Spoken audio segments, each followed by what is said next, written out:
Coming up on News Live at 6, how a new state law will be impacting local businesses right here in the city of Syracuse.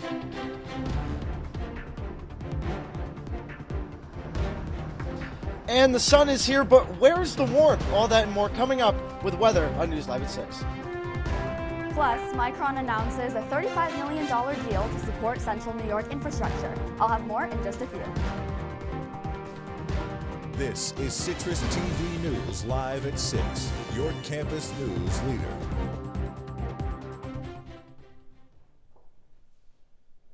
A new state law causes businesses across Syracuse to make changes in their payment methods. Welcome to News Live at 6. I'm Tyler Oldano. And I'm Elizabeth Gottlieb. Our Sophia McVig has more on how one business sees benefits from only accepting cash and how SU has had to alter its payment policy across campus.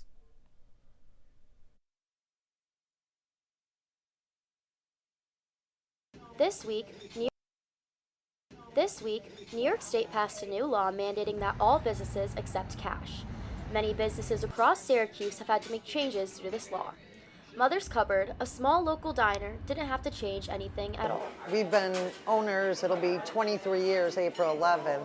Credit cards were not a big thing back then. A lot of people didn't use credit cards.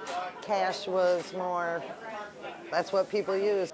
Well, one, they don't charge you, anyone with a credit card, you have to pay a processing fee. Because at one point we did look into it when credit cards were getting, but what we had to pay for the machines and the percentage they take, then it can be months until they pay you. Or you walk in here, we have no Wi-Fi, we have no computer. Like, just, we keep it simple. On the other hand, Syracuse University, which was originally a cashless campus, had to make major changes due to this law. Syracuse University has placed reverse ATMs here in Shine Student Center, Goldstein Student Center, and the JMA Wireless Dome as a workaround this new law. The university would not comment on the ATMs at this time, but they put out the following statement. The JMA Dome is compliant with the new state law. For guests who prefer to use cash, 2 reverse ATM machines are available inside the Dome, one at Gate B and one at Gate C, allowing patrons to convert cash into prepaid cards at no cost, with no minimum load beyond $1. Similar reverse ATM machines are also available in the Shine and Goldstein Student Centers to ensure convenient access across campus. Sophia McVig, Citrus TV News. Thank you, Sophia. Well, if you're looking to get into the biotech industry, you may have a chance coming up. SU is hosting their annual Biotech Conference in the Life Science Building tomorrow in the Life Sciences Complex. The event is hosted by OSTEM, a professional organization supporting queer students and allies in STEM. This year's partners include AstraZeneca, IQVIA, and Roche Diagnostics. Doors open at 8 a.m. and close at 5 p.m. The SU Department of Drama will premiere a Rebel Prayer on March 28th. The story follows a 16-year-old girl who has fled home. She faces grief and tyranny in her new town while supported by punk movements. Tickets are available through the Syracuse Stage box office. Well, you can start warming up your pipes for this upcoming event. The Syracuse Pipe Organ Festival begins tonight at St. Paul's Episcopal Church. The 3-day event includes multiple concerts and will conclude with the dedication of the Herald organ on Sunday. While attendance is free, students are required to register in advance, and you can find more information on the Alumni Association website. Calling all rock stars, the SU Battle of the Bands is tonight starting at 7 at the Westcott Theater. The bands will battle an electrifying night of live music and high energy. Tickets are $10 and can be bought on the Westcott Theater website. Well, it's officially baseball season across this nation, including right here in Syracuse. Today is the opening day for the Syracuse Mets, the AAA affiliate of the MLB's New York Mets. Today, the Mets will be on the road at the Worcester Red Sox for the first of a 3-game series. Their first home game will be next Tuesday at NBT Bank Stadium against the Toledo Mud Hens. Now, Tyler, I don't know about you, but I absolutely love baseball season. There is nothing quite like getting to go in person to a baseball game and just enjoy a hot dog and the weather. You know, I was actually at the Met Stadium not too long ago for a press event, and it made me realize it's the first time I've been to the stadium for like way too long. So I'm personally excited to actually get back out there. But, you know, doing that actually requires some sun. Are we going to have that?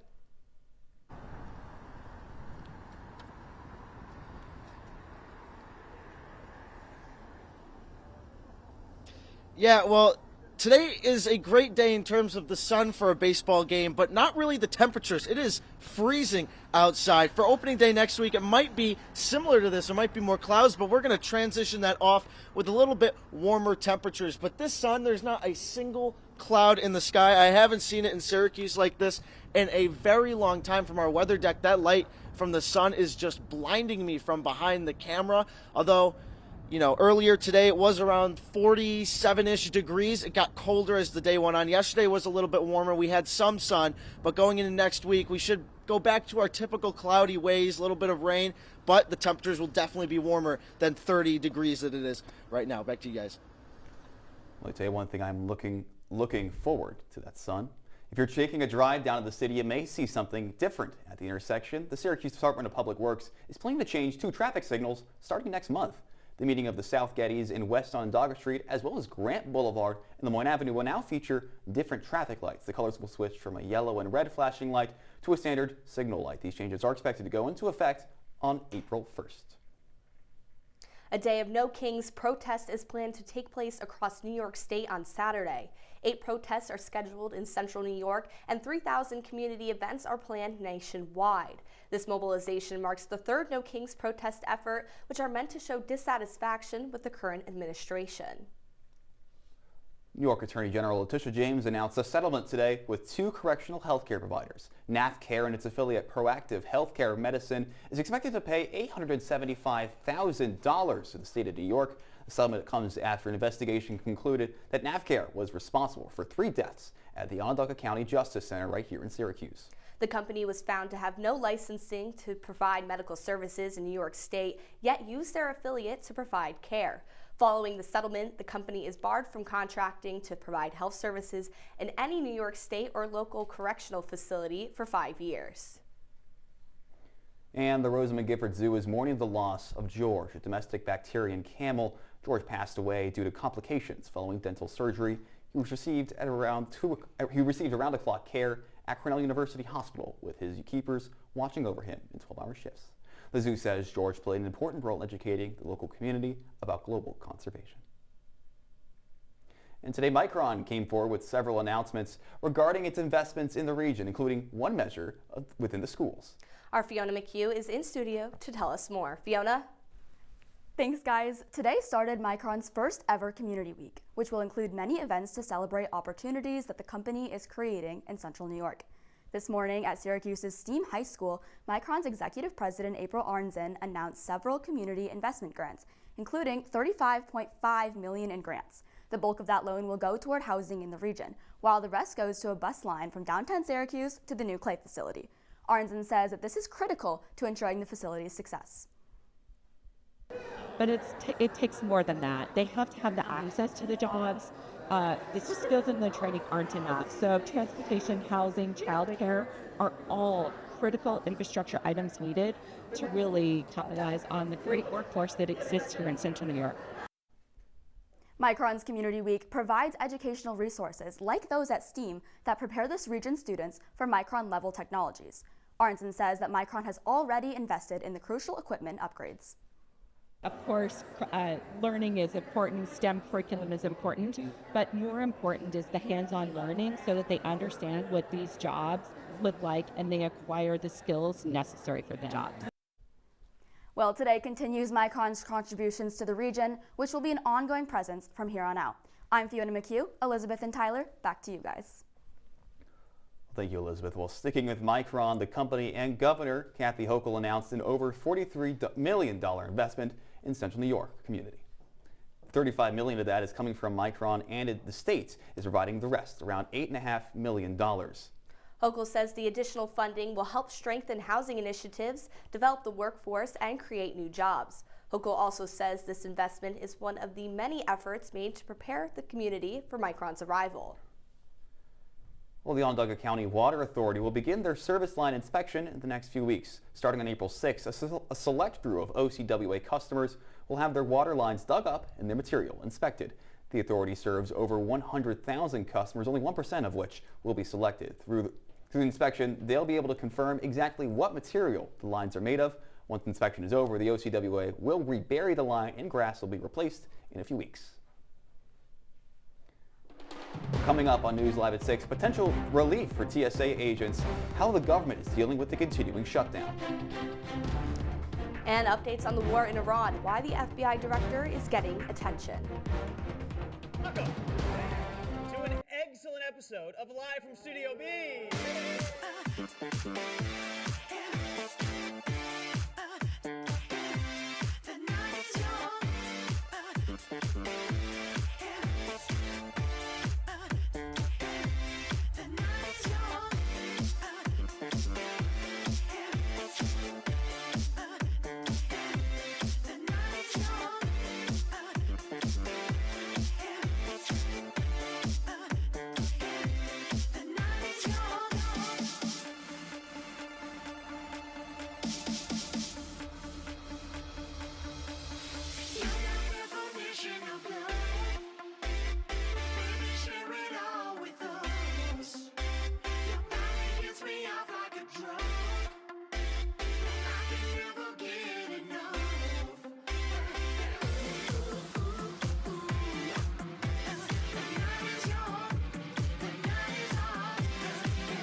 You're watching Citrus TV News, live at 6, with Jackson Breslin, Elizabeth Gottlieb, and Drew Matyasik.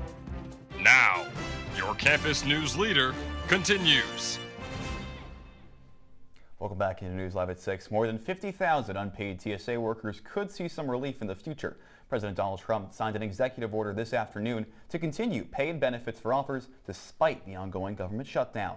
According to the order, the funds to pay the agents would come from, quote, a reasonable and logical nexus for TSA operations, unquote. The president also says that since the shutdown, more than 500 TSA officers have left their position. And despite Trump's executive order, the House rejected the funding bill to end the now over 40-day-long shutdown. The bipartisan funding bill would fund most the TSA and most parts of the Department of Homeland Security. The things left out of the bill is funding for Immigration and Custom Enforcement, or ICE, as well as border control. Speaker of the House Mike Johnson says Republicans remain resolute in securing funding for ICE. The Republicans are not going to be any part of any effort to reopen our borders or to stop immigration enforcement. We are going to deport dangerous criminal illegal aliens because it is a basic function of the government. The Democrats fundamentally disagree. The Senate Democrats have hoisted upon this appropriations process their radical, crazy agenda. We call it crazy because that's what it is. While staying on Capitol Hill, the House Ethics Committee found that Florida Democratic Representative Sheila Sherfulis McCormick in violation of several House rules and ethics standards after a meeting today. The Congresswoman was found to have improperly reported more than a dozen payments as loans. They also say roughly $5 million came from COVID disaster fund overpayment that her family received. Sherfulis McCormick also faces federal charges for allegedly stealing the relief money and using it for personal purchases. The full House Ethics Committee said it would meet after Congress returns from a two-week break and determine what punishment to recommend for the Congresswoman. Now to the latest in the war in Iran. President Trump said Thursday he will delay a threatened strike on Iran's energy infrastructure and will extend his delay for Tehran to reopen the Strait of Hormuz until April 6th. President Trump had previously warned that the U.S. would target Iran's energy plants if they refused to reopen the shipping lane. The announcement came after U.S. stocks fell sharply and oil prices rose, causing worry from Wall Street about the future. President Trump is doing this for you. He's doing this for young people so that we are no longer threatened by a rogue terrorist regime in the Middle East that seeks to kill the brave men and women who serve in our country in the Middle East, many of them young people themselves, young men and women who serve this country honorably in uniform and have been threatened, killed, and maimed by the rogue Iranian terrorist regime for 47 years. President Trump finally had the courage to... Well, Secretary of State Marco Rubio returned today from the G7 conference in France, where top diplomats showed division over the conduct of the United States and Iran. However, countries do agree that the Strait of Hormuz should be reopened for international shipping. Countries also rallied around immediately stopping attacks against civilians. Though Trump has repeatedly complained about not receiving support from European countries, Rubio struck a softer tone, saying the U.S. seeks international cooperation on plans to reopen the strait. And earlier today, Iranian hacking group Handela released more than 300 messages from what appears to be FBI Director Kash Patel's personal email account. The FBI said they are quote, more than aware of malicious actors targeting Director Patel's professional email information, and we've taken all necessary steps to mitigate potential risks, unquote. All of the emails were from before Patel's involvement with the Trump administration and before the U.S. war with Iran began. Many of the emails were conversations between Patel and his family, as well as photos of him on a trip to Cuba. And right now it's sunny and 30, but what's it going to look like tonight? Stick around to find out.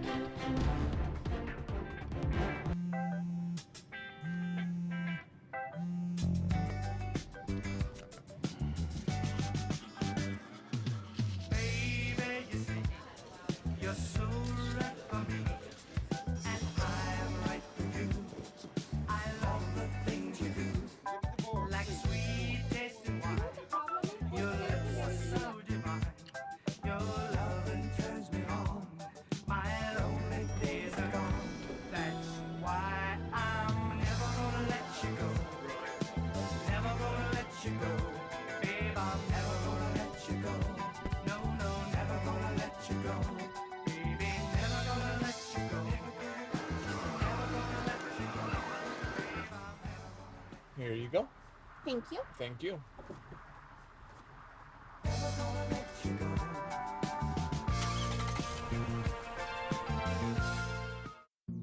Jason, let's go see your room.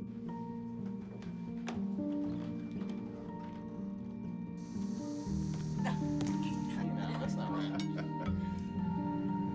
How is it? Is it good?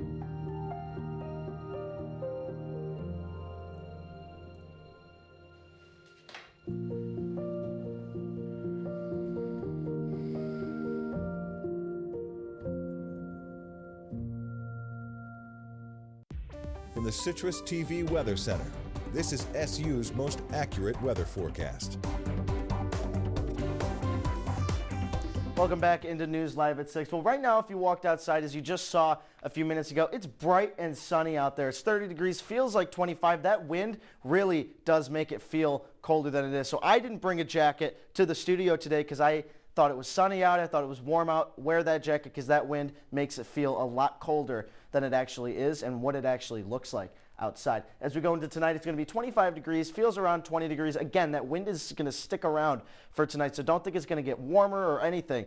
That wind is going to stick around. It's going to make it feel pretty cold out there, 5 degrees colder than what it actually is. And if we take a look at this 5-day forecast here, 47 degrees today was the high. It got colder throughout. This cold spell is going to leave us after Saturday. We're going to have this cold weather for the weekend, and as we go into the week, it's going to get right back into it, and the weather that we all liked and we wanted, 57 degrees, a high of 69 degrees next Tuesday. It's going to get up to 70. You could probably wear shorts. The rain might make it feel a little colder than it actually is, but nonetheless, warmer weather is on the way, I promise you. And I got some good news for Syracuse University golfers out there. Drumlins is open today. I called the pro shop this morning. They said they're open for walkers on the West course. Syracuse University does give students free admission to walk at Drumlins West included in your tuition. So if you're a golfer on campus, go hit up Drumlins.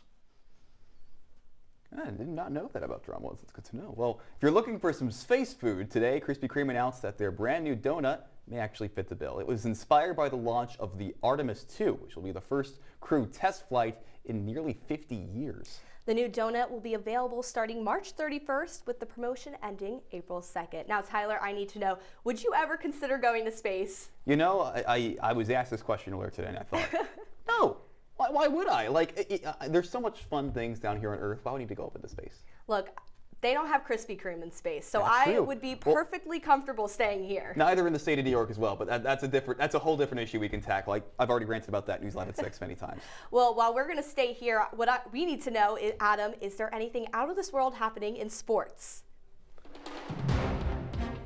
I like that. Here in the Dome, it's rocking right now because Jerry McNamara, we got a new head basketball coach. I'll tell you all about that after the break. Stay with us.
And now, your CitrusTV Sports Report. Well, the Dome is rocking for many reasons, so let's tell you why. Welcome to sports. I'm Adam Avin. All the news surrounding the men's basketball program as Syracuse legend and Siena head coach Jerry McNamara will become the next leader for SU Hoops. He's gotten the support from the fan base and what feels like everybody in the Syracuse community. But no one seems to be more excited than GMAC's former 2003 championship teammate and close friend, Carmelo Anthony.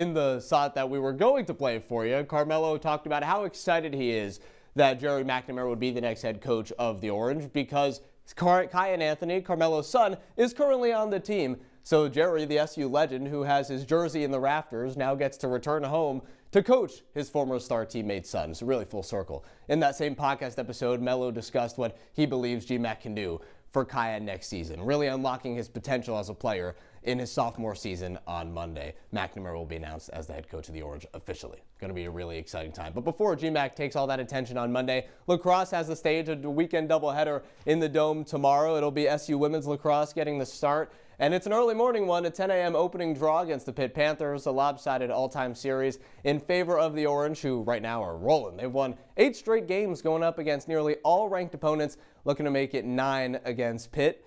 But how about the men's side? Syracuse kicks off ACC play tomorrow against the Duke Blue Devils, a top 10 matchup, always fun. Except Duke just as hot as the Cuse are right now. The Blue Devils undefeated, but haven't played a team like the Orange. Just have 1 ranked win, unlike Syracuse, who has the practice, beating 3 ranked opponents in the past 2 weeks alone. First face-off set for 2 p.m. Make sure you tune into Citrus TV's postgame show, Orange Press Pass, live at 5 p.m. Well, while lacrosse finally makes its way back into the JMA Dome, there is basketball happening right now, and obviously it's March Madness, so we got to talk about it. We have our bracket here from Syracuse.com. This is how March Madness and the NCAA tournament is shaping right now. You see some of the teams that have started to make their way into the Sweet 16. I won't talk about my Florida Gators, who had an early exit in this year's tournament as a 1 seed, but we do want to show you some of the scores, or some of the games that are going to be happening later today that have to be some close on the scoreboard. You have Duke and St. John's, a Duke team that defeated Siena in round 1. Jerry McNamara, obviously, who was leading in that game against the #1 overall seed for 35 straight minutes. Ultimately, that Duke Blue Devils team was just too much, and so they're going to go up against St. John's tonight. That is going to be one of the matchups, guys, that you are going to really want to keep your eye on. Obviously, you have a 1 seed in Michigan and some of the other top teams. You never want to see Dan Hurley in March Madness as well with UConn. So you have a lot of the top teams in March Madness right now. It's going to be a really exciting night to wrap up the Sweet 16 before the Elite Eight and Final Four kick off next weekend. It's going to be a good one. Now, Adam, I know you were rooting for Florida. And as a Florida man myself,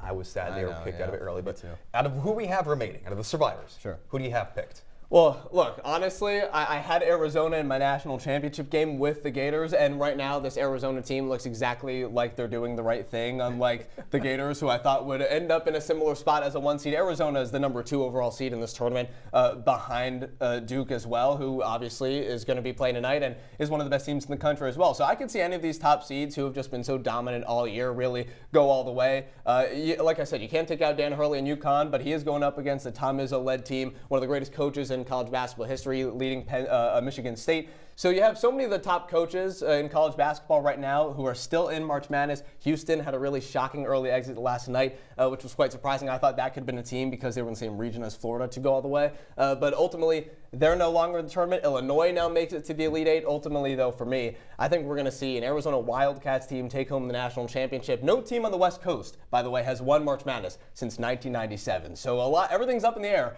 but that team right now, Tommy Lloyd's crew, looks like they are ready to go out there and win some more basketball games. I'll tell you one thing, that sounds like some exciting basketball coming up. When we get back, we'll have one last look at your wake-up weather. Don't go anywhere.